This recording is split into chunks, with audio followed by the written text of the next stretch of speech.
Sa kasaysayan ng Pilipinas, naging kagawian na ang pag-atake at pagbato ng sari-saring issue laban sa Vice Presidente.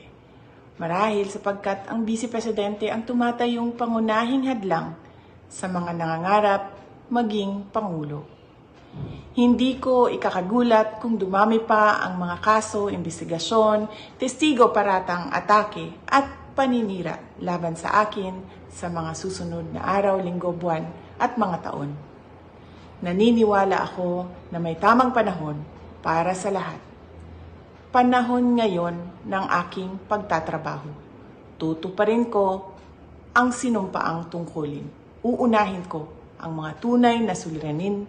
Uunahin ko ang Pilipino. Meron na po kaming nahanda na statement at video para sa sagot namin sa statements ni Rene. And i-release namin mamayang